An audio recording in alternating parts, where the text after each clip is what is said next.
અત્યારે જે યુદ્ધની પરિસ્થિતિ વૈશ્વિક જે પરિસ્થિતિ છે, ઉકળાટવાળી પરિસ્થિતિ આપણે ગુજરાતી ભાષામાં કહેવાય, દેશી ભાષામાં જે પરિસ્થિતિ અત્યારે જે છે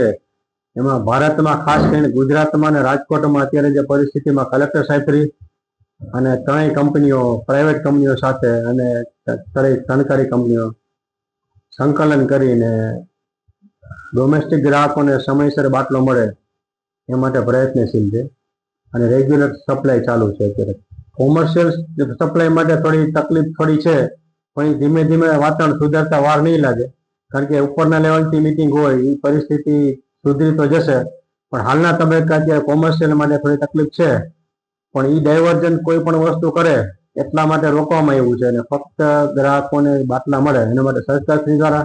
રાજકોટ કલેક્ટરશ્રી દ્વારા અને અમારી કંપની દ્વારા આ પરિસ્થિતિને સંભાળી અને સામાન્ય લોકોને પરિસ્થિતિમાં તકલીફ ન પડે એના માટે સતત પ્રયત્નો ચાલુ છે. રાજકોટમાં અત્યારે ત્રણેય સરકારી 20 કંપનીઓ છે અમલમાં અને ત્રણેય જગ્યાએ સપ્લાય ડોમેસ્ટિક માટે કોઈ પ્રોબ્લેમ અત્યારે નથી. સામાન્ય રીતે કોઈ પણ વ્યક્તિના સર્વે મુજબ ડોમેસ્ટિક બાટલો લગભગ 30 દિવસ ચાલતો હોય છે, આવો સર્વે હતો. એટલે હાલની પરિસ્થિતિમાં ખોટો ડાયવર્જન ન થાય અને બિનજરૂરી જગ્યા બાટલા ન જાય એટલા માટે 25 દિવસનો અત્યારે નિયમ અમલમાં છે અને એમાં કોઈને તકલીફ પડે એવું લગભગ નથી મોટા ભાગનું. હા, એમાં શું છે, એક સાથે લોકો મોબાઈલમાં બુકિંગ ને બધી જગ્યાએ નેટ ઉપર એક સાથે બધે ગભરાટમાં કરતા હોય, એના સમયે થોડા સર્વર ડાઉન થતા હોય,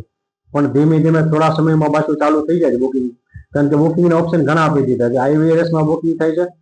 વોટ્સઅપમાં પણ બુકિંગ કરી શકાય છે, એમ સાથે સાથે બિસ્કુલ બુકિંગ પણ બધી જ કંપનીઓના અમલમાં છે અને એમાં કઈ લગભગ પ્રોબ્લેમ નથી. ગૂગલ પે થી પણ લોકો બુકિંગ કરી શકે છે, એમાં ડાયરેક્ટ પેમેન્ટ કરી એમાં બુકિંગ થઈ ઘણા ઓપ્શન બુકિંગ માટે આપેલા છે, એટલે કોઈ લોકોએ ગભરાવાની જરૂર નથી. કોઈ પણ ઓપ્શન થી બુકિંગ કરી શકે છે ને લગભગ વહેલામાં વહેલી તકે સિલિન્ડર ગ્રાહકોને બાટલો પહોંચાડે એ માટે સરકારને બધી કંપનીઓ પ્રયત્નશીલ હોય છે. લોકોને અમારી તરફથી ખાસ કરીને, મારા તરફથી અને બીજા હું ખાસ કરીને કહું છું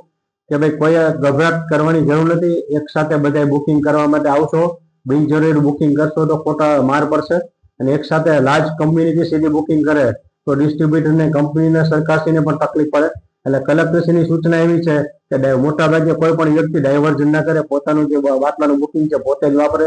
કેવાયસી નું બાકી હોય તો વહેલામાં વહેલી તકે કેવાયસી કરે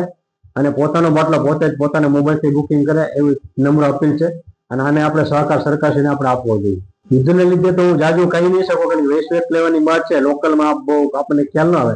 પણ આપણે